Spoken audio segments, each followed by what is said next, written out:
Hello students, good morning. So today we are going to do English worksheet number 19, date 2 December 2020. So in this worksheet we will continue the same poem, The Last Bargain. Okay, we have already studied this poem in worksheet number 17. So let's start reading. This is the third stanza and this is fourth stanza. It was evening, the garden hedge was all a flower. आप देख सकते हैं यहाँ पे लिखा है अ flower, मतलब खिले हुए फूलों से भरा होना।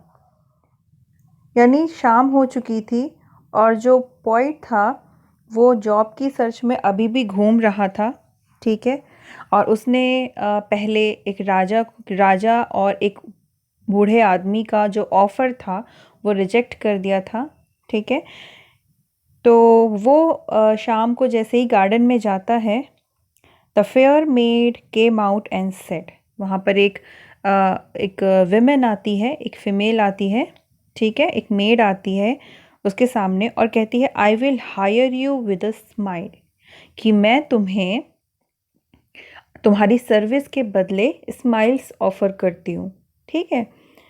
तो जो पॉइंट था या फिर जो जॉब की तलाश में था, सर्च कर रहा था, वो सोचता है कि जिस तरह से पावर, यानी जो राजा ने उसको पावर ऑफ़र किया था कि भाई मैं तुम्हें पावर दूंगा, शक्ति दूंगा, और बूढ़े आदमी ने उसको पैसे की लालच दी थी, लेकिन पॉइंट ने वो दोनों चीज़ों को मना कर दिया था क्योंकि पावर और मनी उसे खुशियाँ नहीं दे सकता है, फ्रीडम नहीं दे सकता है। उसी तरह जो ये स्माइल थी, यानी जो ब्यूटी है, जो सुंदरता है, वो भी स्टेबल नहीं है, ठीक है, हमेशा के लिए एक जैसा नहीं रहेगा।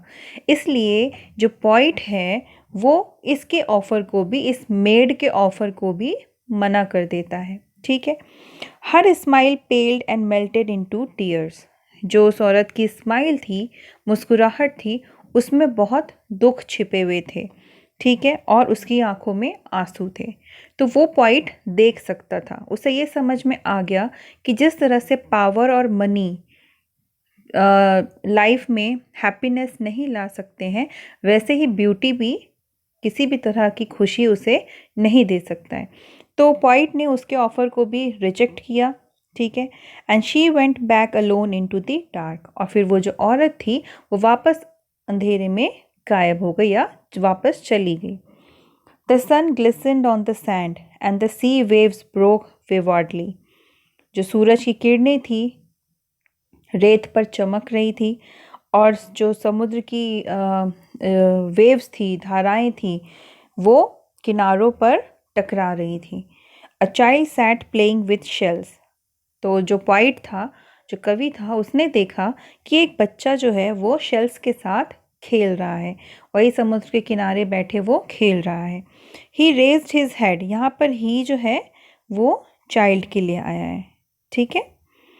तो जो बच्चा था उसने अपना सर उठाया, he raised his head and seemed to know me, me यहाँ पर आया है पॉइंट के लिए। तो पॉइंट कहता है उस बच्चे ने अपना सर उठाया और मुझे देखा, और वो इस तरह से देख रहा था जैसे कि वो मुझे जानता हो। एंड सेड, उस बच्चे ने क्या कहा, I hire you with nothing, कि मैं तुम्हें जॉब, मतलब मैं तुम्हें तुम्हारी सर्विस के बदले, तुम्हारी सेवाओं के बदले कुछ भी नहीं दे सकता हूँ, ठीक है।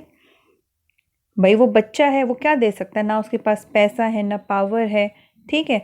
वो बच्चा खुद खेल रहा है, एंजॉय कर रहा है उस मोमेंट को, ठीक है, फ्रीडम को एंजॉय कर रहा है, वो उस शांति को यानी पीस को एंजॉय कर रहा है जो पावर से या मनी से या ब्यूटी से नहीं मिल सकती है। फ्रॉम थेंस फॉरवर्ड, उसी वक्त, ठीक है, that bargain struck in child's play made me a free man, उस बच्चे के साथ वो पॉइंट खेलने लगा और वो जो पॉइंट था उसे काफ़ी खुशी मिली, हैप्पीनेस मिली, वो खुशी मिली जो वो ढूंढ रहा था, इतने टाइम से भटक रहा था, वो शांति मिली, उसकी जो फ्रीडम थी वो उस बच्चे के साथ खेलने में खोई नहीं। यानी उसको ये एहसास हुआ पॉइंट को कि इस बच्चे के लिए मैं कुछ भी करूँगा, उसके बदले मेरी फ्रीडम, मेरी खुशी कहीं भी गुम नहीं होगी, ख़त्म नहीं होगी। तो जो ये लास्ट बारगेन था, यानी जो सौदा था इस बच्चे के साथ, वो एक्सेप्ट कर लिया पॉइंट ने। क्लियर है? चलिए, अब इससे रिलेटेड कुछ क्वेश्चंस दिए हुए हैं। ये पोएम फिनिश हो चुकी है यहाँ पर, ठीक है। तो आपको जब ये लास्ट बारगेन पोएम पढ़नी हो पूरी, तो आप वर्कशीट नंबर 17 और वर्कशीट नंबर 19, ठीक है, ये दोनों वर्कशीट आप पढ़ेंगे तो आपको लास्ट बारगेन पोएम अच्छे से समझ आ जाएगी।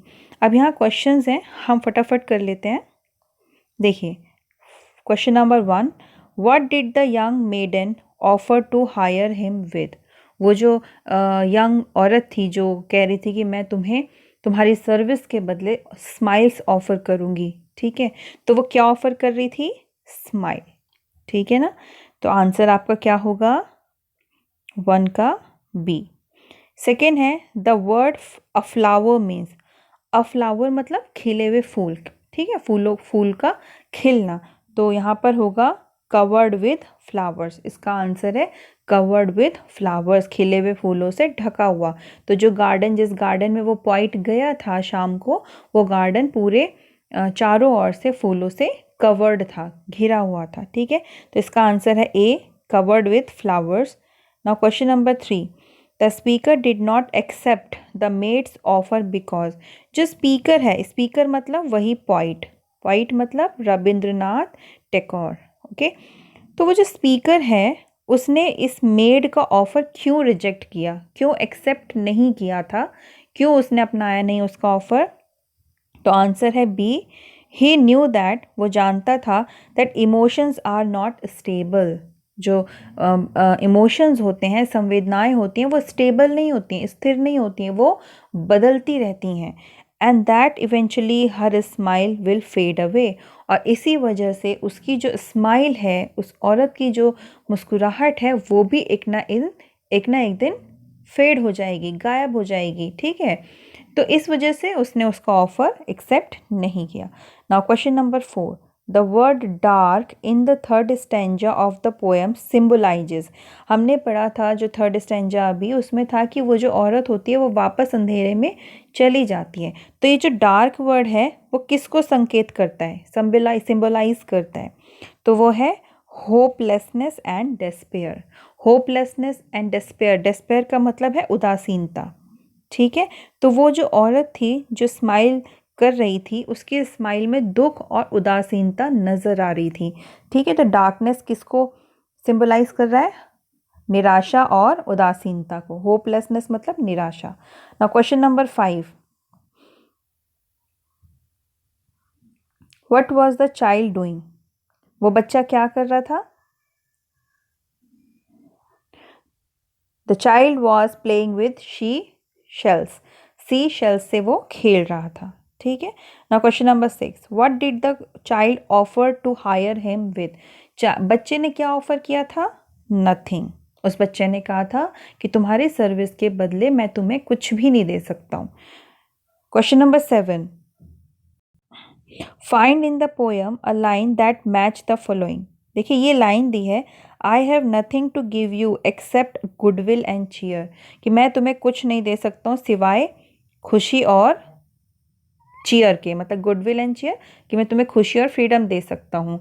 तो यहाँ पर हमने पढ़ा था, ये लाइन जो है मैच करती है इसको, I hire you with nothing, उस बच्चे की कही हुई लाइन से मैच करता है, क्योंकि गुडविल और चीयर यही दो चीज़ें थी जो पॉइंट चाहता था, ठीक है। तो वो बच्चा दे रहा था, ठीक है, वो बच्चा ही उसको गुडविल और चीयर दे पाता। तो इसका आंसर है आपका ए, 7 का है A. Question number 8, what does the man accept the child, why does the man accept the child's offer. Why मतलब क्यों। तो उस बच्चे का ऑफर क्यों एक्सेप्ट किया था उस आदमी ने या पॉइंट ने? Because it made him a free man, क्योंकि उस बच्चे का ऑफर क्या था? उसको फ्रीडम दे रहा था, इसीलिए उसने उस बच्चे का ऑफर एक्सेप्ट किया, ठीक है। तो क्वेश्चन नंबर 8 का आंसर है ए। तो आप ये जो क्वेश्चन आंसर्स हैं ये आप कॉपी में कर लीजिएगा। So that's all for today, have a good day, take care.